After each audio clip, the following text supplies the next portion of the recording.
नमस्कार दोस्तों, से राधे। आपके घर नया मेहमान आने वाला है। आपके मन में इच्छा है कि हमारी आने वाली संतान खूब भाग्यशाली हो। उसके जीवन में चाहे विवाह की समस्या हो, स्वास्थ्य की समस्या हो या नौकरी की समस्या हो, ये दूर दूर तक ना दिखाई दे और आपके लिए अर्थात माता और पिता के लिए खूब शुभ हो।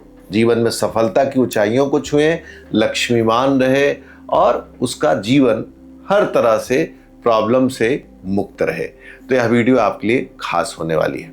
केवल ये वीडियो ही नहीं, हमारा पूरा चैनल आप ध्यान देंगे हर महीने मूल से जुड़ी हुई वीडियो या विषयोग से जुड़ी हुई वीडियो, अंक ज्योतिष से जुड़ी हुई वीडियो आपको प्रदान करता है कि जो बच्चे नया जन्म लेने वाले हैं और महीना प्रारंभ होने से पहले कोशिश करते हैं हम आपको वीडियो दे दें, जिसके आधार पर आप आने वाली संतान के लिए प्लान कर सके। आज के समय में जब हम डॉक्टर के पास जाते हैं तो डॉक्टर हमको लगभग बता देता है इस डेट के आसपास डिलीवरी होगी और उस डिलीवरी में कई बार ऑपरेशन होता है और आजकल तो आर्टिफिशियल पेन पैदा करके बच्चे के डिलीवरी की डेट को लगभग निश्चित करते हैं। इन सभी प्रक्रिया के बीच में, इन सभी पीड़ा के बीच में एक अवसर भी मिलता है कि हम डॉक्टर से बातचीत करके अपने आने वाली संतान के लिए समय को निश्चित कर सके, डेट को निश्चित करें। डेट को निश्चित करते समय यह ध्यान रखना चाहिए कि वो अंक ज्योतिष के हिसाब से शुभ हो और समय को निश्चित करते समय यह ध्यान रखना चाहिए उस समय एक अच्छी कुंडली बने। अच्छी कुंडली का क्या मतलब है? प्रतिदिन 12 कुंडलियां बनती हैं, उसमें से 5 कुंडली मांगलिक होती हैं, 3 ऐसी कुंडली होती है जिनके ऊपर राहु, केतु या शनि का निगेटिव प्रभाव रहता है। 1 या 2 ऐसी कुंडलियां होती हैं जो शुभ मानी जाती हैं।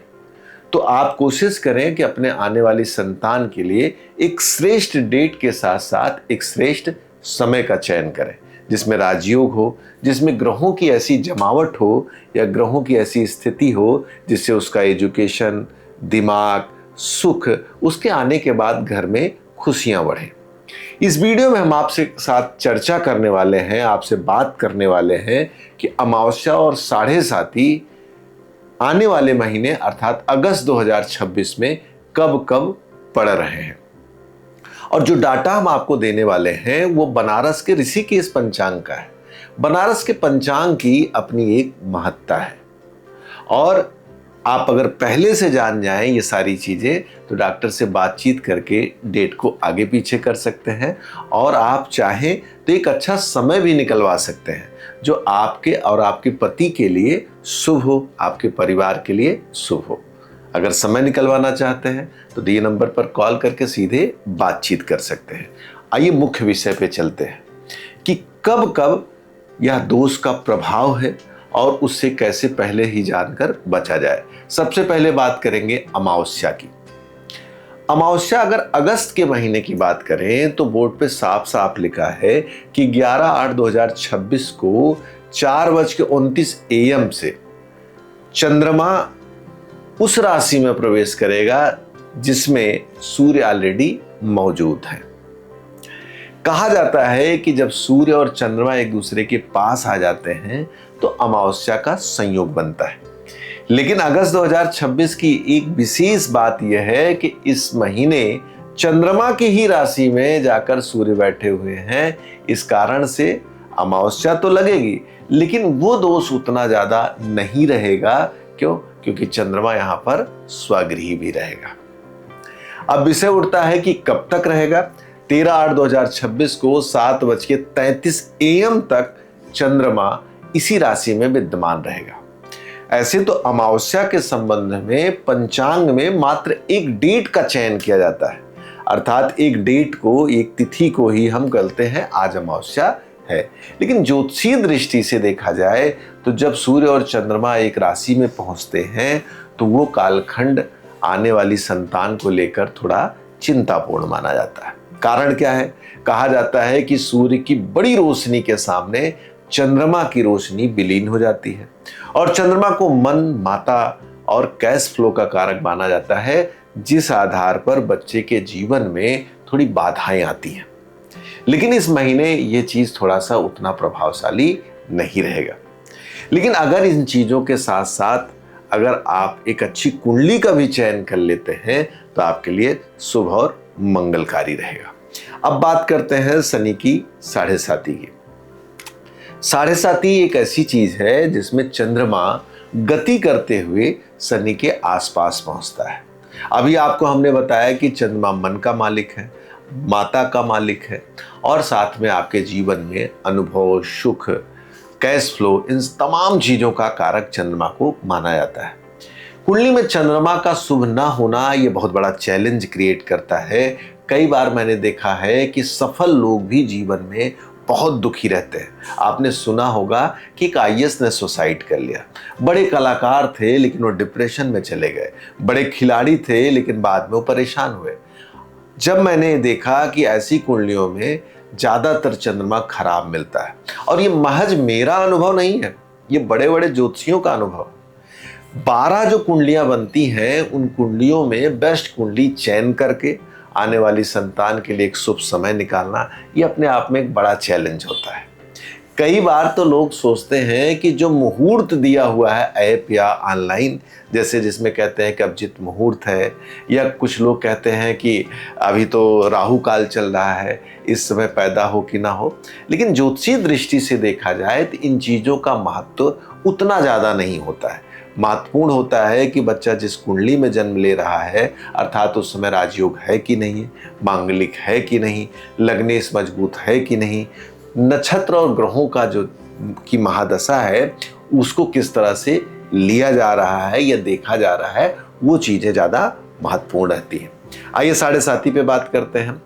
साढ़े साती इस महीने 2 बार पड़ रही है, अर्थात एक तो पिछला महीना अर्थात जुलाई 2026 में प्रारंभ हो रहा है और समाप्त हो रहा है अगस्त महीने में, और दूसरी साढ़े साती भी इसी तरीके से लास्ट में प्रारंभ होकर अगले महीने प्रवेश कर रही है।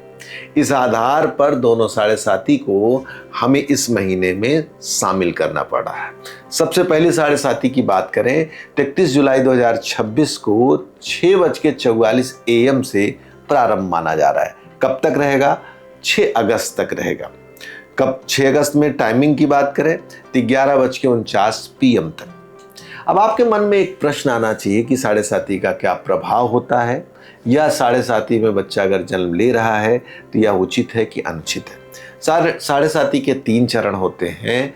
जो तीसरा चरण होता है उसको खराब नहीं माना जाता है, कई बार तो अच्छा माना जाता है। पहली चीज, पहला और दूसरा चरण शनि की साढ़े साती का बेहद खराब माना जाता है।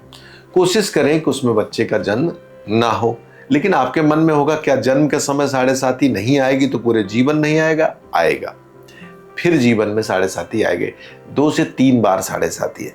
लेकिन जन्म के समय जो ग्रहों का योग संयोग बनता है उसका उसके मानस पटल पर, उसके मन पर, उसके फ्यूचर पर, उसके प्रोफेशन, एजुकेशन पे गहरा प्रभाव डालता है।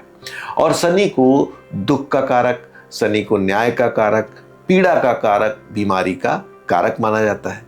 जब चंद्रमा उसके आसपास होता है तो केवल शनि की साढ़े साती का ही संयोग नहीं बनता है। उस संयोग से जो फल बनता है वो ये बनता है कि बच्चा मानसिक और मन से थोड़ा सा परेशान रहेगा। लेकिन इसमें भी आपको ध्यान रखना है कि अगर इस ड्यूरेशन में अर्थात 31 से 6 एक लंबा समय होता है, तो इस बीच में अगर बच्चा पैदा हो रहा है तो कोशिश करें एक बेस्ट कुंडली हो, और चरण का विशेष ध्यान रखें कि कहीं पहले या दूसरे चरण में तो नहीं हो रहा है। इन सभी महत्वपूर्ण चीज़ों का ध्यान में रखते हुए ही बच्चे के जन्म का प्रयास करें। माँ बाप अच्छा हॉस्पिटल ढूंढते हैं, अच्छे डॉक्टर्स, अच्छा एजुकेशन, उसी तहत अगर माँ बाप बच्चे के आने के लिए एक अच्छे समय का प्रयास करें तो इसको भी कहीं न कहीं एक कोशिश के तौर से देखा जा सकता है।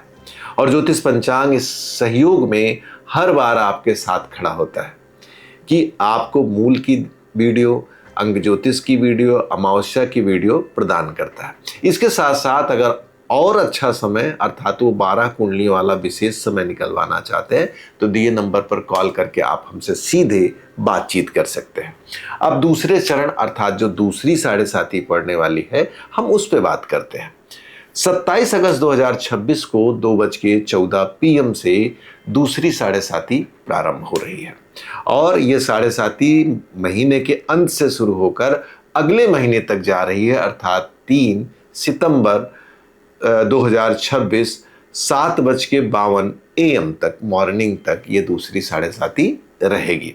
ये भी टाइम ड्यूरेशन लंबा है। तो फिर मेरी वही एक बात है कि इस कालखंड में अगर बच्चा पैदा हो रहा है तो आप अपने आने वाली संतान के लिए पहले तो बात करिए डॉक्टर से, कुछ से आगे पीछे जाए, और अगर नहीं जाते हैं तो इस समय में जो सबसे अच्छा समय हो, मुहूर्त हो, उसमें आने वाली संतान के लिए प्रयास करें। वैसे तो महीने की एक एक डेट पे शुभ और अशुभ योग संयोग बनता रहता है, तो कोशिश करें अपने आने वाली संतान के लिए एक अच्छा समय चयन करें। हम ये नहीं कहते कि सीधे आप हम ही से बात करिए, आपके आसपास अगर ज्योतिष का कोई विद्वान हो तो उससे जरूर बात करें। कई बार लोग पूजा पाठ या कर्मकांड से जुड़े हुए लोगों को भी ज्योतिष से जोड़कर देखते हैं, जबकि ज्योतिष और कर्मकांड दोनों अपने आप में एक अलग विषय है।